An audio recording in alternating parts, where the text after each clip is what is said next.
Welcome to Daytime Ottawa. We have been talking about the return of live theater, the return of live music, also the return of our wonderful art centers.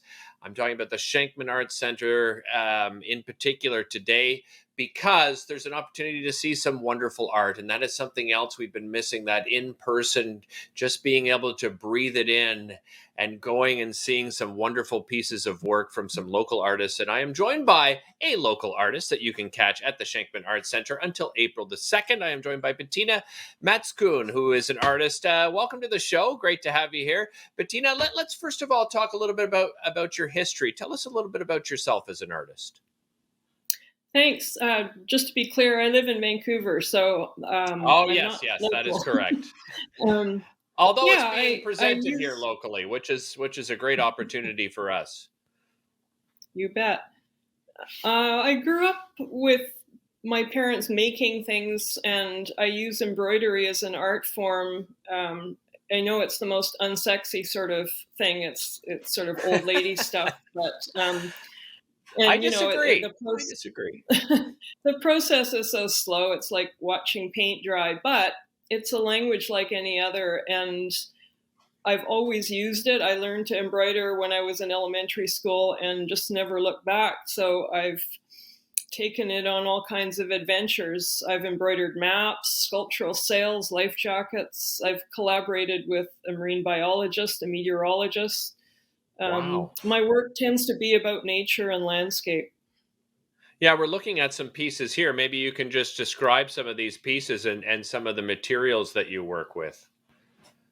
Yeah, I use a variety of materials in this series I call Gear to look at the human relationship to nature. A lot of friends were kind enough to give me some of their old, completely thrashed backpacks and bits of old tents and webbing. It's true and kind of ironic that we need layers and layers of non-biodegradable fabrics to enjoy the outdoors. But, I'm one of those people. I like to be warm and dry when I go outside. So in this exhibit, I contrast these synthetic materials with embroidered work on natural surfaces. I think it's fascinating. I think it's fascinating what you just said, the fact that we need, layers and layers of these non-biodegradable fabrics to go out and specifically too in the winter, right? And, during the pandemic, we're seeing more and more people get out there and enjoy the outdoors. And this might be a great way for people to just take a moment and think about, that relationship between what they're wearing and nature, right?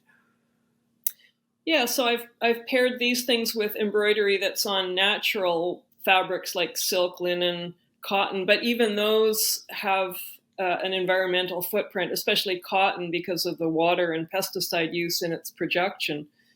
But I think looking at the works, you can see the contrast between the synthetic and the natural, and it makes you kind of think about how delicate the landscape is. Yeah, and you've created pieces that people can actually touch and interact with. Tell me a little bit about that. Yeah, I design work that people can touch, and you can unzip the pieces and unbuckle them to reveal landscapes inside.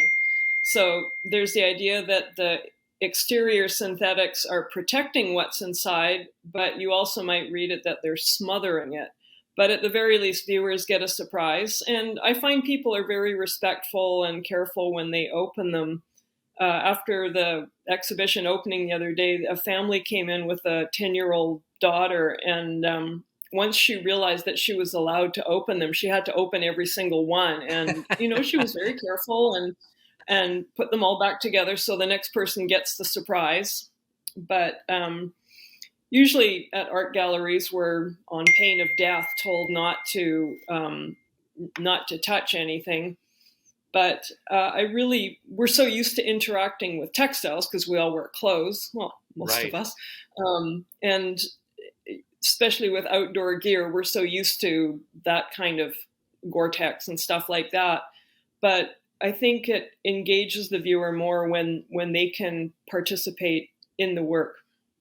Yeah, we also have some visuals of some of your pieces, sort of those familiar landscapes with global warming, and that certainly speaks to nature and the impact we've had on it.